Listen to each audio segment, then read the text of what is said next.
जय हिंद दोस्तों, आपका हमारे क्रिकेट न्यूज चैनल पर स्वागत है।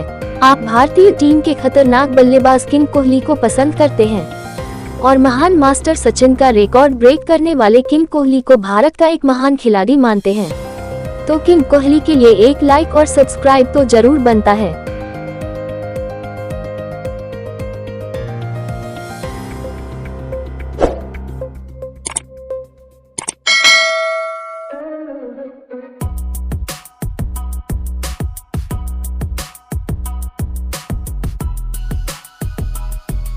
भारत वनडे विश्व कप 2023 के फाइनल में पहुंच चुका है।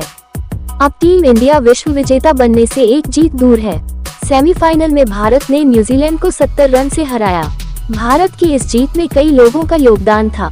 11 खिलाड़ी मैच खेल रहे थे और इस मैच के लिए खिलाड़ियों को तैयारी कराने और रणनीति बनाने में पूरे कोचिंग स्टाफ का योगदान था। खिलाड़ियों को मुश्किल समय में हौसला देने और मेहनत करते रहने का जज्बा देने में उनके परिवारजनों का भी योगदान था। खिलाड़ियों को ये सपना देखने की प्रेरणा देने में फैंस का योगदान था। हालांकि मैच खत्म होने के बाद हर क्रिकेट प्रेमी की जुबान पर एक ही नाम था, वह था मोहम्मद शमी। पहली पारी कोहली के नाम। इस मैच में पहली पारी में विराट कोहली ने शानदार शतक लगाया। यह उनके वनडे करियर का 50वां शतक था। वह वनडे क्रिकेट में सबसे ज्यादा शतक लगाने वाले खिलाड़ी बन गए। उन्होंने सचिन के घरेलू मैदान में उनके सामने उनका रिकॉर्ड तोड़ा। इसके बाद सचिन के सामने नतमस्तक भी हो गए। पत्नी अनुष्का भी स्टेडियम में मैच देख रही थी और उन्होंने कोहली को फ्लाइंग किस भी दी। विश्व कप के सेमीफाइनल में ऐतिहासिक शतक लगाना अद्वितीय उपलब्धि थी। जब भारत की पारी 397 रन पर खत्म हुई तो हर तरफ कोहली की चर्चा हो रही थी। श्रेयस अय्यर ने भी इस मैच में शतक लगाया था और शुभमन गिल ने 80 रन की पारी खेली थी, लेकिन जो विराट ने किया था उसकी तुलना किसी से नहीं हो सकती थी। हालांकि दूसरी पारी में मोहम्मद शमी ने जो किया उसके बाद फैंस को कोहली की विराट पारी भी भूल गई। शमी ने ही की विकेट लेने की शुरुआत। 398 रन के लक्ष्य का पीछा करते हुए न्यूजीलैंड ने अच्छी शुरुआत की थी। बुमराह जैसे गेंदबाज के खिलाफ कीवी बल्लेबाज अच्छी गति से रन बना रहे थे। सिराज को भी विकेट नहीं मिल रहे थे। ऐसे में शमी जब गेंदबाजी के लिए आए तो उन्होंने पहली ही गेंद पर विकेट ले लिया। अगले ओवर में उन्होंने एक और विकेट लिया और न्यूजीलैंड के दोनों सलामी बल्लेबाज पवेलियन लौट चुके थे। शमी के 2 विकेटों का असर यह हुआ कि 2 नए बल्लेबाज केन विलियमसन और डेरिल मिचेल क्रीज पर आ गए। दोनों संभलकर खेलने लगे और बाकी गेंदबाजों की पिटाई कम हो गई। जब ये जोड़ी मैदान पर जम गई और आसानी से रन बनाने लगी तो शमी भी दबाव में आ गए। उनसे गलती भी हुई और उन्होंने विलियमसन का आसान कैच छोड़ दिया। हालांकि इस चैंपियन खिलाड़ी को वापसी करना बखूबी आता है।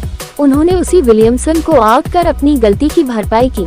शमी यही नहीं रुकी, 2 गेंद बाद ही उन्होंने टॉम लाथम को भी आउट कर दिया। न्यूजीलैंड की पारी में 40 ओवर तक 4 विकेट गिरे थे और चारों विकेट शमी ने ही लिए थे। इसके बाद अंत के ओवरों में उन्होंने डेरिल मिचेल को भी आउट किया, जो अकेले भारत और जीत के बीच खड़े थे। उन्होंने साउदी और फर्ग्यूसन का विकेट लेकर कीवी टीम को पूरे 50 ओवर भी नहीं खेलने दिया। मैच में उन्होंने 7 विकेट अपने नाम किए और जब मैच खत्म हुआ तो सभी की जुबान में शमी का नाम था। पूरी दुनिया उनकी चर्चा कर रही थी, उनकी मुरीद हो चुकी थी।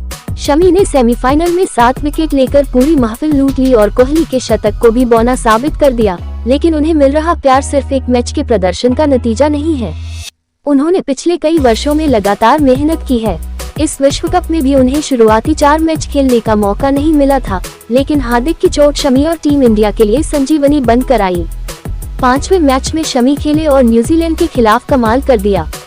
वह 6 मैच में 23 विकेट ले चुके हैं और इस टूर्नामेंट में सबसे ज्यादा विकेट चटकाने वाले गेंदबाज हैं। शमी अपनी मौजूदा फॉर्म के दम पर विराट जैसे महान खिलाड़ी पर भी हावी हो रहे हैं। सेमीफाइनल मैच में विराट कोहली ने शतकीय पारी खेली। उनके अलावा श्रेयस अय्यर और डेरिल मिचेल भी शतक लगाने में सफल रहे। दोनों का स्ट्राइक रेट विराट से ज्यादा था, लेकिन शमी ने जो किया वह किसी और के बस की बात नहीं थी। इस मैच में सिर्फ 2 ही गेंदबाज एक से ज्यादा विकेट ले पाए। पहले सऊदी ने 3 विकेट लिए, फिर शमी ने 7 विकेट झटके। हालांकि सऊदी ने 100 रन लुटा दिए, वहीं शमी ने सिर्फ 57 रन दिए। दोनों टीमों को मिलाकर 11 गेंदबाजों ने इस मैच में गेंदबाजी की, लेकिन सिर्फ 3 ही खिलाड़ियों का इकोनॉमी रेट 6 से कम था। पहले थे मिचेल सेंटनर, जिन्हें कोई विकेट नहीं मिला। दूसरे थे कुलदीप, जिनके खाते में 1 विकेट आया, और तीसरे थे शमी, जिन्होंने रन रोकने के साथ 7 विकेट भी लिए। यही वजह है कि शमी के 7 विकेट और कोहली के शतक पर हावी रहा। आप दोनों को भारतीय टीम का खतरनाक खिलाड़ी मानते हैं, तो कोहली और शमी के लिए एक लाइक सब्सक्राइब तो जरूर बनता है। इस प्रकार की क्रिकेट न्यूज की जानकारी के लिए हमारे चैनल पर बने रहने के लिए आपका धन्यवाद।